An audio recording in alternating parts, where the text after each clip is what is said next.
Welcome to Behind the Lyrics. My name is Kat. I am a singer, songwriter, and a producer. I am a music production graduate from the Philippines. I have been writing songs ever since I was in high school and singing since I can remember. In this episode, I will be sharing with you my creative process for the track This Is Not a Love Song, which is included in my first EP, Dear Diary. So, before we get into the track itself, I just want to share a little background of Dear Diary. As I've said, it is my first EP, and just a musical fact tidbit for those of you who doesn't know what the difference between an EP and an LP is. EP actually stands for extended play vinyl record, and LP stands for long playing vinyl record. EP usually consists of 4 to 6 tracks, while the LP consists of 7 or more tracks. And for the K pop fans out there, we have a counterpart, which is actually called the mini album and an album. So you can consider a mini album the EP, while a full length album the LP. So, rewinding it back to the Dear Diary EP, it is actually my major demo production class project, and it is a requirement for graduation. It is basically a thesis, and I've made the EP with my colleagues and now bandmates CJ Francia and Jean Marie Ascension. So, in this major demo production class, we were taught how a track release or how an album release is supposed to be made. The whole process from the pre production phase to the post production phase. And to culminate the class, we actually held a concert or a music festival with all of the artists, with the whole class. Onto the song. While the Dear Diary EP was born in my major demo production class, This Is Not a Love Song was actually born from my other class, my songwriting class. This Is Not a Love Song was actually my first project for my songwriting class. The song was actually very memorable for me because it was the first time that I have ever received a compliment from a professor when I was when I was in my when I was in my program.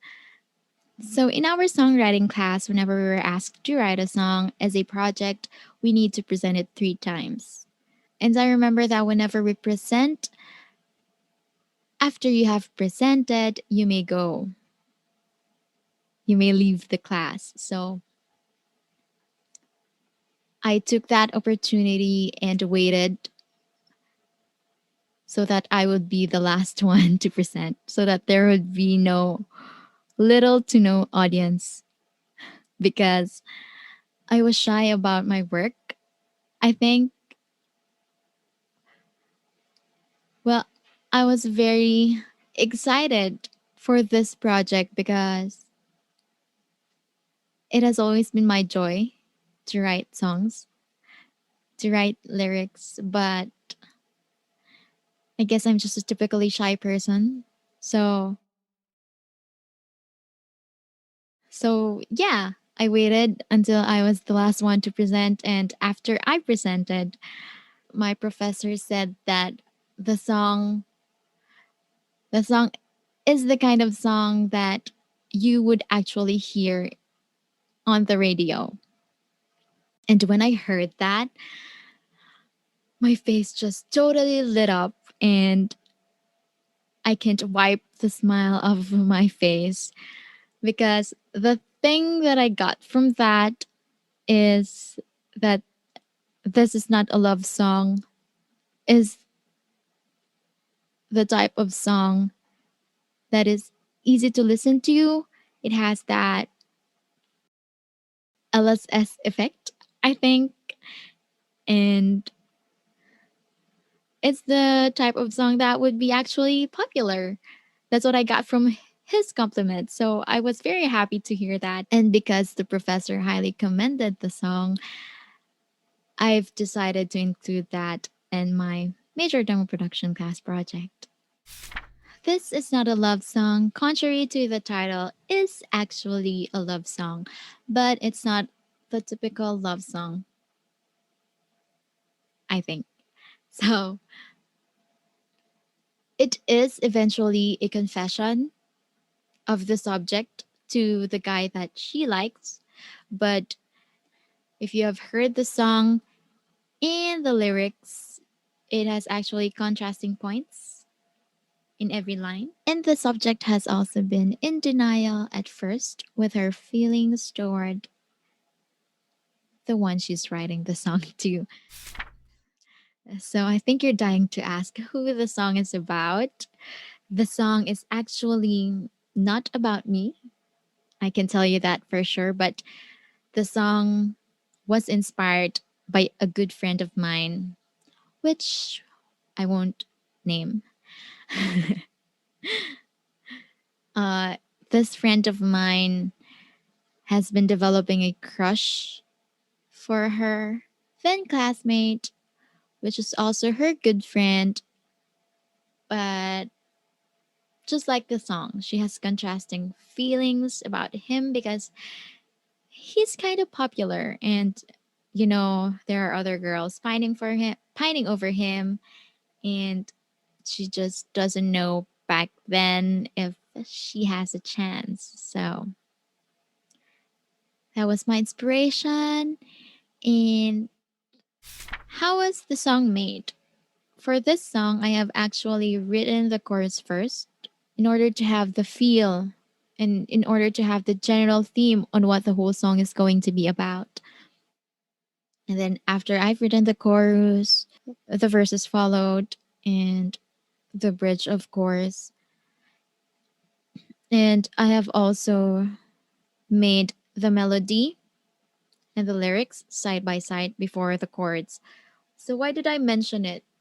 It is because the process in songwriting actually varies from every song and for every songwriter out there. So there's no right way or wrong way on what the first step you should take in writing songs. So it's just my process, and it's just my process that I write the lyrics and melody first before I plot down the foundation, the chords of a song. And for other songwriters out there, they may write the chords first. They may plot the chords first before they write the lyrics and the melody. So, anyway, since the song was a school project, revisions were told to be done for it to sound better. And this is not a love song's case. And of course, because this was a songwriting class, the revisions were about the lyrics, of course. So, mostly the revisions that were asked of me was that to replace this word with this word because this one sounds more appropriate and it's like more grammatically correct than this word. And an example would be in the pre-chorus where on the third this is the third line, I think. So it was originally written like here. Now there's something I want to tell. And because when you say tell, it's usually followed by an object of what you want to tell. My professor said that the word say is more appropriate for this line. Did that make sense? I hope it did. All right, for the chorus. The chorus is originally written like this. This is not a love song, but I love you, boy. Just thought I'd let you know my heart beats for you so. While your eyes, your smile, they shine so bright, it brings me joy. But boy, don't get me wrong, because this is not a love song. So there are actually contrasting points every line, right? Then my professor suggested to add more contrasting points in every line. So for the first line, it's alright, this is not a love song, but I love you, boy. Then for the second one, from Just Thought I'd Let You Know My Heart Beats For You So, he suggested it to I Won't Let You Know, not Just Thought I'd Let You Know, so that it contrasts with My Heart Beats For You So. Then for this one, for the next line, oh, your eyes are smile, they shine so bright, it brings me joy. So because it brings me joy is quite positive, it should be contrasted before. So it became, oh, your eyes are smile, they're quite all right. That's what I wrote. They're quite all right. They don't shine so bright back then, but it still brings me joy. So that those are just a few examples. But then when you heard the song that was actually released, we went back to that, to It Shines So Bright, because I just thought that we don't need so much of the contrasting points, because what we're trying to really come across, what we're really trying to come across is that her feelings are strong, that eventually in the latter part she gave in and confessed that it is actually a love song. So moving on for the instrumentation, so the song was actually birthed from my keyboard. That was where I plotted the chords. But then when I presented it with an acoustic guitar accompaniment played by my then classmate. And then when we included it in the Dear Diary album, it became a full acoustic pop genre with two acoustic guitars, one bass guitar, percussions, cajon, conga, and bongo drums. Those are the percussions with the shaker, of course, and with my vocals and backup vocals. And that's how This Is Not a Love Song came about. You may stream and download This Is Not a Love Song on various digital music platforms.